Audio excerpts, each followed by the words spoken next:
দেখুন উনি আমাকে চ্যালেঞ্জ করেছিলেন ওনার শ্রীরামপুরে যাওয়ার জন্য। চ্যালেঞ্জ যেদিন করেছিলেন সেদিনই, তারপরের দিনই আমি ওখানে পৌঁছেছি। ওনার বুকের উপরে দাপিয়ে বাইক চালিয়ে এসেছি।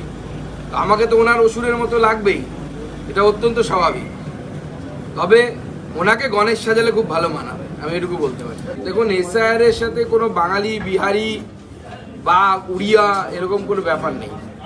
এসআইআরটা এর আগেও হয়েছে, 12 বার 13 বার এসআইআর হতে চললো, প্রত্যেকবার নাম বাদ গেছে। গতবার অর্থাৎ 2002-03-এ 26 লক্ষ বাংলার মানুষেরই নাম বাদ গেছে। কোথায় তখন তো আর এইসব প্রশ্ন ওঠেনি। যে মমতা বন্দ্যোপাধ্যায় তখন তো বলেননি, অভিষেক বন্দ্যোপাধ্যায় তো তখন তো বলেননি যে সরকার কেন্দ্রে আছে সেই সরকার অবৈধ। আগে এতবার হলো, 12 বার 13 বার হলো, এই দিয়ে 13 বার হতে চলেছে। তো 12 বার এসআইআরের সময় সমস্যা হলো না, 13তম বারেই সমস্যা। তারা চাইছে বাংলাদেশি মুসলিম অনুপ্রবেশকারী যারা, তাদেরকে ভোটার লিস্টে নাম ঢুকিয়ে রাখতে।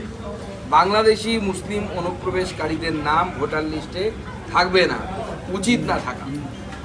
ও তো ধীতিমান, ও তো পুলিশ সুপার কবে, ও তো তৃণমূলের সুপার। একটা ফালতু ছেলে,